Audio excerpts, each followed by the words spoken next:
Selamat sore bagi kita semua mahasiswa. Saya Yosef Pane, mau memasuki pelajaran kita ke bab keempat, itu mengenai rumus dan perhitungan rasio keuangan. Ya. Nah, kita akan lihat di sini bagaimana kita lihat rasio keuangan itu, ya, baik itu rasio likuiditas, ya, yang mana ada bagian-bagian di situ, ya. Kita bagaimana melihat bagaimana manajemen keuangan ini, ya, bisa menjadi alat atau instrumen untuk mengukur bagaimana sebenarnya perusahaan itu, ya, kekuatan keuangan perusahaan itu, apakah perusahaan itu akan berkembang atau tidak, apakah perusahaan tersebut dari segi keuangannya bisa bertahan memasuki masa-masa mendatang, ya. Jangan perusahaan tersebut 1 tahun berdiri, ya, tapi kemudian tidak bertahan. Nah, kita akan lihat di sini bagaimana rumus perhitungan rasio keuangan itu. Nah, yang pertama kita lihat di sini mengenai rasio likuiditas. Nah, rasio likuiditas di sini kita lihat, atau liquidity ratio, itu adalah kemampuan suatu perusahaan memenuhi katanya kewajiban jangka pendeknya secara tepat waktu, ya. Contoh itu membayar listrik, membayar telepon, ya, air, PDAM, gaji karyawan, ya, gaji teknisi, gaji lembur, dan tagihan telepon nas, dan lain sebagainya. Nah, karena itu rasio likuiditas itu sering disebut dengan short term liquidity, ya. Nah, secara umum rasio likuiditas itu ada 2, yaitu kita lihat di sini current ratio dan quick ratio atau asset test ratio. Nah, kita akan lihat satu-satu. Yang pertama atau A itu current ratio, ya. Nah, rasio lancar, ya, current ratio itu atau rasio lancar ini adalah ukuran yang umum katanya digunakan atas solvensi jangka pendek, ya. Kemampuan katanya suatu perusahaan itu memenuhi kebutuhan utang ketika jatuh tempo, ya. Nah, kalau kita lihat di sini rumus current ratio itu adalah current aset dibagi dengan current liabilities. Apa sebenarnya current aset? Kita lihat keterangannya di sini. Nah, current aset itu adalah aset lancar, ya, maksudnya. Nah, karena aset ini merupakan pos-pos yang berumur katanya 1 tahun, ya, atau kurang, atau katanya siklus operasi usaha. Nah, kemudian, ya, siklus operasi usaha normal yang lebih besar. Nah, kemudian kita masuk di sini current liabilities atau utang lancar. Nah, current liabilities ini merupakan katanya kewajiban pembayaran dalam 1 tahun atau siklus operasi yang normal dalam usaha, ya. Oke, kita akan lihat berikutnya. Nah, alasan digunakan rasio lancar secara luas itu sebagai ukuran likuiditas, mencatat katanya kemampuan untuk mengukur. Nah, pertama kita apa yang mengukur? Yang pertama, kemampuan memenuhi kewajiban lancarnya. Nah, makin tinggi katanya jumlah atau kelipatan aset lancar, ya, terhadap kewajiban lancar, katanya makin besar keyakinan bahwa kewajiban lancar tersebut akan dibayar. Nah, itu kita lihat yang pertama, ya, mengenai kemampuan memenuhi kewajiban lancar. Kemudian yang kedua itu penyangga kerugian. Makin besar penyangga, makin kecil risikonya, ya. Nah, makin besar penyangga, makin kecil risikonya. Kemudian yang ketiga itu cadangan dana lancar.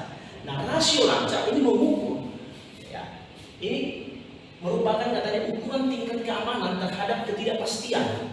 Nah, kita lihat sekarang kayak tadi kegiatan ekonomi di dunia ini, kita bilang bahwa kegiatan ekonomi ini penuh dengan ketidakpastian, ya. Di negara Indonesia belum kita lihat, tapi di negara-negara lain kita lihat sudah mulai goyang, baik itu dari sektor perekonomiannya, ya. Dan kita lihat ini juga krisis pangan dan krisis energi kita lihat, ya, pada saat sekarang ini. Nah, bagaimana katanya, ya, rasio lancar ini adalah ukuran tingkat keamanan terhadap ketidakpastian. Jadi yang mampu mengukur tingkat keamanan terhadap ketidakpastian ada kejutan atas arus kas perusahaan, ya. Jadi kita lihat di sini yang ketiga ini kemampuan memenuhi kewajiban lancar, penyangga kerugian, cadangan dana lancar. Inilah katanya alasan digunakannya rasio lancar itu secara luas sebagai ukuran likuiditas. Nah, dalam permasalahan current ratio, apabila ada suatu perusahaan menetapkan bahwa current ratio yang harus dipertahankan itu adalah 3:1 atau 300%. Maksudnya apa? Ini berarti bahwa setiap utang lancar sebesar 1 rupiah itu harus dijalin dengan aktivalancar 3 rupiah, ya, atau dijamin dengan net working capital sebesar 2 rupiah. Nah, di sini kita lihat bisa dicontohkan dalam angka aktivalancar 15.000, utang lancar 5.000, net working capital 10.000. Jadi 3:1, ya. Nah, kita lihat di sini atau 300%. Nah, dengan pergunakannya current ratio ini sebagai salah satu analisa dalam melihat dan mengukur likuiditas, maka katanya ada cara yang dapat dilakukan untuk mempertingginya. Nah, tingkat likuiditas atau current ratio, ya, suatu perusahaan itu bisa dipertinggi caranya dengan jalan seperti yang 3 yang di sini. Yang pertama dengan utang lancar atau current liabilities tertentu. Nah, diusahakan katanya untuk menambah aktiva lancar atau current aset. Kemudian yang kedua, dengan aktiva lancar tertentu, diusahakan untuk mengurangi jumlah utang lancar. Jadi kita lihat di sini, menambah aktiva lancar karena asetnya, mengurangi jumlah utang lancar. Ya. Jadi artinya aktiva atau harta atau aset itu yang bentuknya lancar, ya, itu harus dipertinggi. Kemudian dikurangi dari jumlah utang lancar. Tinggi aktivanya, utangnya harus dikurangi. Ya. Kemudian yang C, dengan mengurangi jumlah utang lancar bersama-sama dengan mengurangi aktiva. Nah, itu kita lihat. Kemudian yang B, kita lihat quick ratio atau acid test ratio. Nah, quick ratio atau acid test ratio ini sering disebut dengan istilah rasio cepat. Nah, rasio cepat ini adalah ukuran uji solvensi jangka pendek yang lebih teliti daripada rasio lancar. Karena pembinanya itu mengeliminasi persediaan yang dianggap aktiva lancar yang sedikit, tidak liquid, dan kemungkinan menjadi sumber kerugian. Jadi ini mengurangi sumber kerugian, ya.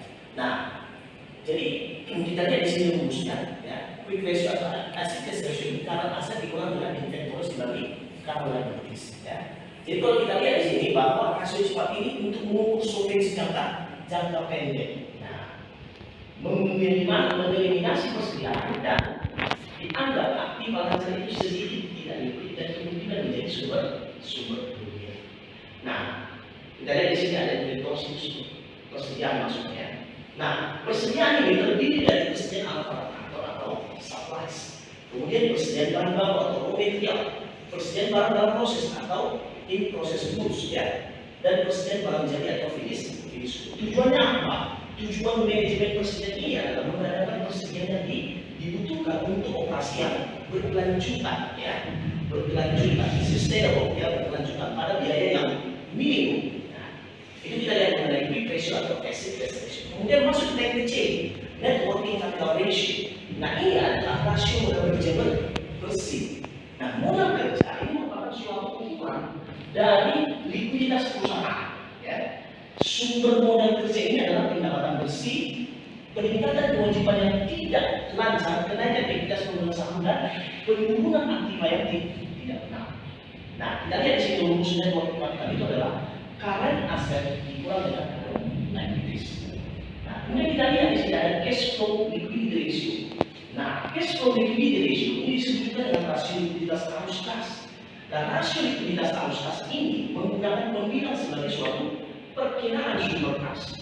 Nah, kas dan sumber berharga itu menyajikan jumlah kas yang dihasilkan dari operasi perusahaan, ya, seperti kemampuan terhadap menjual, persediaan dan menagih kas.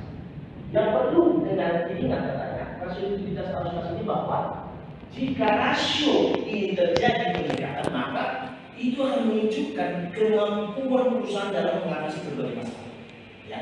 Jadi kalau kita lihat terjadi peningkatan, maka menunjukkan bahwa perusahaan itu mampu mengatasi berbagai permasalahan, ya, baik itu permasalahan kewajiban jangka pendeknya, ya, kemudian rumusnya kita lihat di sini adalah cash ditambah commercial paper ditambah CFO dibagi dengan current liabilities. Oke, next kita akan lihat. Nah, di sini ada berapa? Nah, cash itu adalah kasnya, commercial paper itu sudah berharga.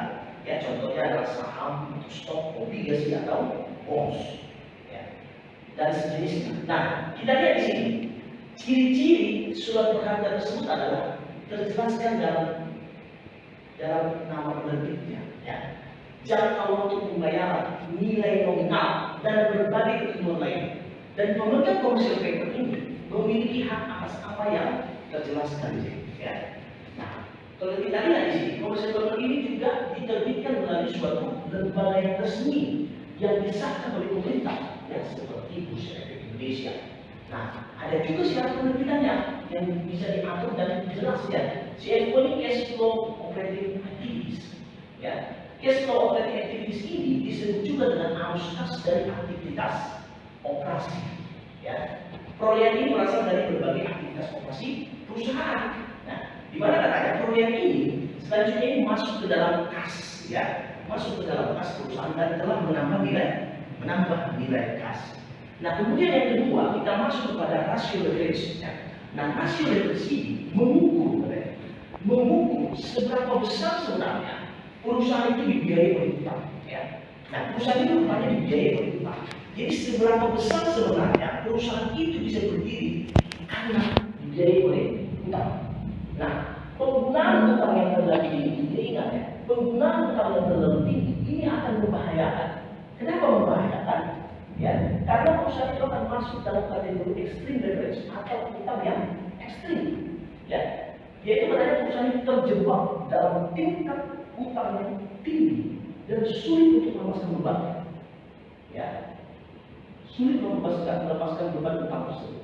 Nah, karena itu sebaiknya perusahaan itu harus menyeimbangkan berapa sebenarnya utang yang layak diambil dan dari mana sumber-sumber yang dapat dipakai, ya, untuk membayar utang tersebut, ya.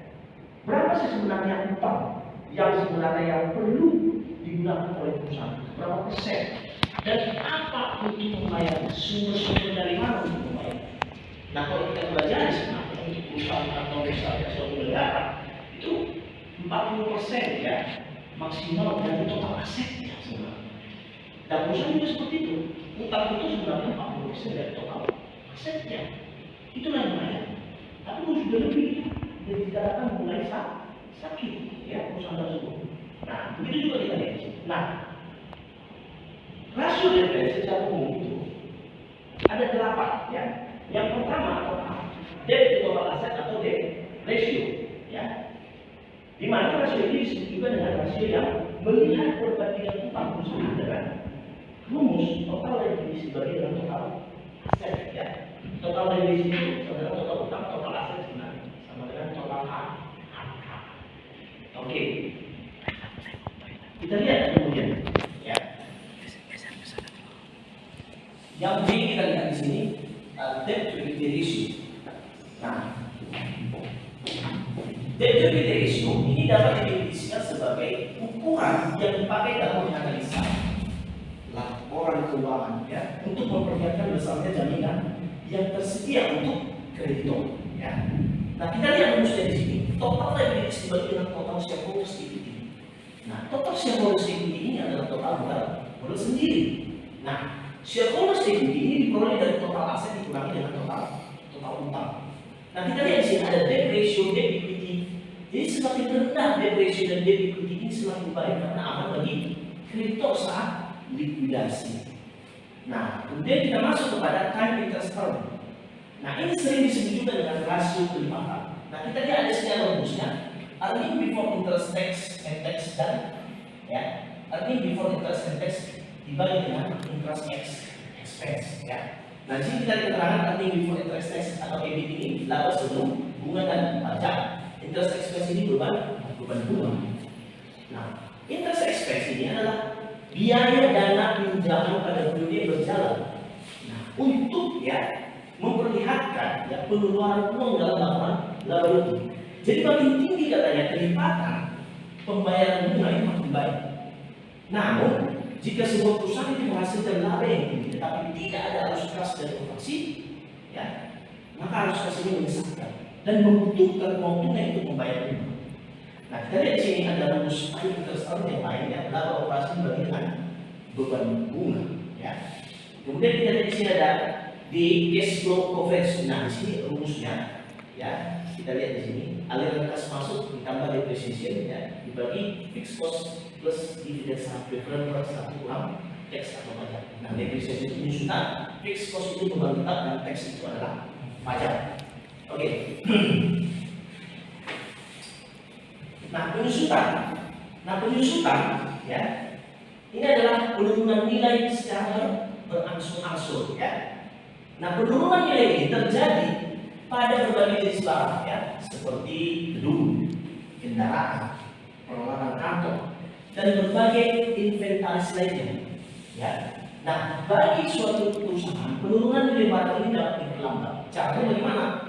Melakukan perawatan secara berkala atau servis setiap waktu ya. Jadi ada perawatan secara berkala dan servis setiap waktu.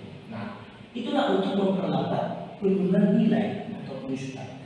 Nah, kemudian kita lihat sini fixed cost. Nah, ini adalah biaya tetap yang harus dikeluarkan oleh perusahaan selama perusahaan tersebut menjalankan aktivitasnya. Contohnya itu biaya asuransi, biaya pajak, biaya sewa, dan biaya lain-lainnya. Kemudian itu ada tax. Tax ini adalah kewajiban perusahaan yang selalu dibayar kepada pihak yang berkepentingan. Yang mana kemungkinan kemudian ada pendapatan dan pembayaran pajak tersebut dipakai untuk meningkatkan kesejahteraan rakyat. Nah, ini contohnya PBB ya, pajak bumi dan bangunan, pajak barang mewah, pajak barang dan pajak penghasilan dan lain-lain ya. Nah, kemudian kita masuk kepada long term debt to total capitalization ya. Nah, sering disebut juga dengan utang jangka panjang atau total kapitalisasi. Nah, long term merupakan sumber dana pinjaman yang bersumber dari utang jangka panjang ya, seperti obligasi dan sejenisnya. Nah, rumusnya ini adalah long term debt dibagi dengan long term debt plus ekuitas pemegang saham. Nah, long term debt itu utang jangka panjang ya. Kemudian yang F itu fixed charge coverage. Nah, ini sering disebut juga dengan rasio untuk beban tetap ya. Nah, rasio untuk beban tetap ini adalah beban yang lebih luas dari kemampuan perusahaan untuk menutup beban tetap ya, dibandingkan dengan rasio kelipatan pembayaran bunga. Karena termasuk pembayaran beban bunga ya, tetap yang berkenaan dengan sewa guna usaha ya, sewa guna usaha. Jadi rumusnya adalah laba usaha plus beban bunga dibagi dengan beban bunga plus beban sewa. Nah, itu kita lihat ya. Dan 30 belum? Belum. Oke. Nah, di sini kita lihat cash flow education ya. Ini sering disebut juga dengan rasio kecukupan arus kas. Nah, kecukupan arus kas ini digunakan untuk mengukur kemampuan perusahaan menutup pengeluaran modal, utang jangka panjang dan pembayaran dividen setiap tahunnya. Nah, perusahaan yang baik ini adalah memiliki kemampuan yang tinggi dalam menghasilkan arus kas, artinya mampu memberikan arus kas sesuai dengan yang diharapkan, termasuk adanya mencari dana untuk membayar kewajiban-kewajiban. Nah, kita lihat di sini rumus cash flow efisiensi itu adalah arus kas dari aktivitas operasi dibagi dengan pengeluaran modal plus pelunasan utang plus bayar dividen. Nah, kemudian kita masuk kepada yang ketiga, rasio aktivitas. Nah, rasio aktivitas ini adalah yang menggambarkan sejauh mana sebenarnya perusahaan itu mempergunakan sumber daya yang dimilikinya guna menunjang aktivitas perusahaan. Di mana katanya penggunaan aktivitas ini dilakukan secara sangat maksimal ya, dengan maksimalkan memperoleh hasil yang maksimal. Jadi rasio aktivitas ini menggambarkan sejauh mana sebenarnya perusahaan tersebut mampu mempergunakan sumber daya yang ada di perusahaan itu untuk menunjang aktivitas kegiatan perusahaan ya. Nah, penggunaan aktivitas itu katanya harus digunakan secara maksimal. Nah, kemudian di sini ada 4 rumus rasio aktivitas secara umum. Itu adalah yang pertama, inventory turnover atau perputaran persediaan ya. Nah, rasio ini melihat sejauh mana tingkat perputaran persediaan yang dimiliki oleh suatu perusahaan. Nah, rumusnya kita lihat cost of goods sold dibagi dengan average inventory. Nah, cost of goods sold itu harga pokok penjualan, average inventory rata-rata persediaan. Nah, secara persediaan itu ada 3. Yang pertama itu persediaan dalam bentuk bahan atau bahan baku, ya, bahan baku. Yang kedua persediaan dalam bentuk bahan atau barang setengah jadi dan atau dalam proses. Yang ketiga persediaan dalam bentuk bahan atau barang jadi. Kemudian B kita lihat sales outstanding. Nah, apa maksudnya sales outstanding? Nah, kita lihat di sini. Rasio ini sering juga disebut juga dengan rata-rata periode pengumpulan piutang. Nah, rasio ini mengkaji tentang bagaimana suatu perusahaan itu melihat periode pengumpulan piutang yang akan terlihat. Kita lihat di sini ada rumusnya. Receivable atau piutang dibagi dengan credit sales per 360. Jadi dianggap dalam satu tahun itu 360 hari. Nah, jadi kalau kita lihat rasio ini, ya, bagaimana perusahaan itu kita lihat, ya, menghitung rata-rata pengumpulan piutang yang diterima dia kemudian dibagi dengan total ya kredit sales penjualan kreditnya yang dibagi dengan 360 hari. Residual piutang ini bisa diterjemahkan sebagai kebijakan perusahaan yang memberi piutang pada perusahaan lain. Dan jika piutang itu dibayar dalam waktu 1 tahun atau bahkan kurang dari 1 tahun, ya, itu disebut dengan aktiva lancar. Ya. Kemudian kredit sales itu atau penjualan kredit ini merupakan penjualan yang pembayarannya dilakukan secara bertahap. Maka pemasukan dana dari kredit itu juga akan diterima secara bertahap. Ya, jutaan yang akan 360.000 menunjukkan juta hari dalam satu tahun atau 360 hari. Nah ini dirata-ratakan dalam 1 bulan itu adalah 30 hari. Nah kemudian yang C, fixed asset turnover. Nah rasio ini disebut juga dengan perputaran aktiva tetap. Nah rasio ini melihat sejauh mana sebenarnya aktiva tetap yang dimiliki oleh suatu perusahaan, ya, memiliki tingkat perputaran secara efektif dan memberikan dampak pada keuangan perusahaan. Ya, rumusnya sales dibagi dengan fixed asset, ya total ya. Nah, sini ada keterangan sales itu penjualan. Sales itu adalah penerimaan yang diperoleh dari hasil penjualan, ya, produk ya seperti pengiriman barang, ya, atau pemberian jasa atau servis yang diberikan. Kemudian ada fixed asset tadi atau aktiva tetap net owner. Oke. Kemudian D, total asset turnover, ya. Total asset turnover itu disebut juga dengan perputaran total aset, ya. Nah, rasio ini melihat sejauh mana keseluruhan aset yang dimiliki oleh perusahaan itu terjadi perputaran secara efektif, ya. Nah, rumusnya kita lihat sales dibagi dengan total aset, ya. Oke. Ini semua nanti apa ya? Ya. Oke, kemudian long term asset turnover, ya. Nah, rasio ini disebut juga dengan perputaran aset jangka panjang. Rumusnya kita lihat sales dibagi dengan long term aset. Nah, kemudian ada yang nomor 4 itu rasio profitabilitas. Rasio ini mengukur efektivitas manajemen secara keseluruhan yang ditujukan oleh besar kecilnya tingkat keuntungan yang diperoleh, ya, dalam hubungannya itu dengan penjualan maupun investasi. Nah, rasio profitabilitas ini secara umum ada 4. Yang pertama gross profit margin. Nah, rasio ini, ya, gross profit margin ini merupakan margin laba kotor. Ya. Margin laba kotor ini memperlihatkan hubungan antara penjualan dan beban pokok penjualan, mengukur kemampuan suatu perusahaan itu untuk mengendalikan biaya persediaan atau biaya operasi barang maupun untuk meneruskan kenaikan harga lewat penjualan. Nah, kepada pelanggan. Nah, kita lihat di sini rumusnya itu adalah cost of goods sold sales dikurangi dengan cost of goods sold dibagi dengan sales. Nah, cost of goods sold itu harga untuk penjualan, sales itu penjualan.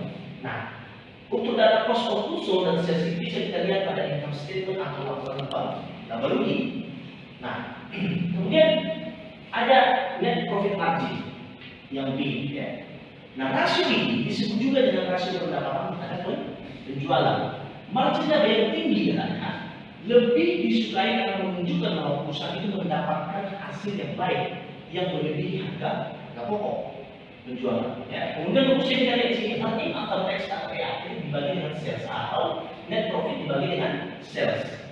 Nah, keterangan di sini earning after tax itu atau EAT itu laba setelah pajak. Nah, laba setelah pajak ini dianggap sebagai laba bersih. Ya. Di beberapa literatur juga ditemukan jika earning after tax itu ditulis dengan net profit atau laba bersih. Kemudian yang C, return on investment atau ROI, ya. Nah, rasio ini disebut juga dengan pengembalian investasi, bahwa di beberapa referensi lainnya rasio ini ditulis dengan return on total asset atau ROA. Nah, rasio ini melihat sejauh mana sebenarnya investasi yang telah ditanamkan mampu memberikan pengembalian keuntungan sesuai dengan yang diharapkan. Ya, jadi rasio ini melihat sejauh mana investasi yang telah ditanamkan itu mampu memberikan pengembalian keuntungan sesuai dengan yang diharapkan. Nah, dan investasi tersebut katanya sebenarnya sama dengan hasil perusahaan yang ditanamkan atau ditempatkan. Nah, kita lihat di sini rumus ROI itu adalah earning after tax atau EAT dibagi dengan total assets. Ya. Kemudian yang T, return on equity atau ROE. Nah, di sini kita lihat rasio ini disebut juga dengan laba atas equity. Ya. Di beberapa referensi disebut juga dengan rasio total aset turnover atau perputaran total aset. Nah, rasio ini mengkaji sejauh mana sebenarnya suatu perusahaan itu mempergunakan sumber daya yang dimiliki untuk mampu memberikan laba atas ekuitas. Nah, ada pun rumusnya kita lihat di sini. Earning after tax atau EAT dibagi dengan shareholders equity. Shareholders equity itu adalah modal sendiri. Nah, kemudian ada rasio pertumbuhan. Rasio yang mengukur seberapa besar sebenarnya kemampuan perusahaan itu dalam mempertahankan posisinya di dalam industri, dalam perkembangan ekonomi secara umum.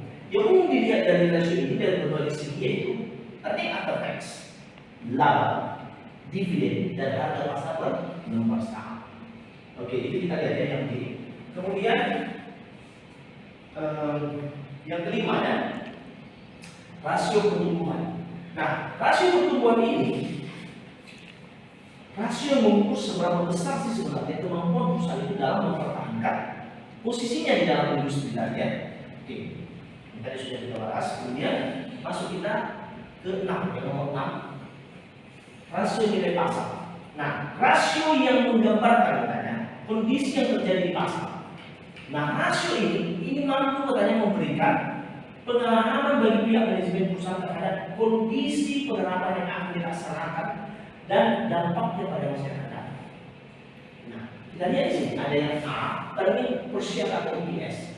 Nah, earning per share atau pendapatan per lembar saham ini adalah bentuk pemberian keuntungan yang diberikan kepada para pemegang saham dari setiap lembar saham yang dimilikinya. Nah, kita lihat di sini rumus earning per share itu EPS atau earning per share sama dengan EAT, earning after tax, dibagi dengan GSP. GSP itu dari sini jumlah saham yang berbeda.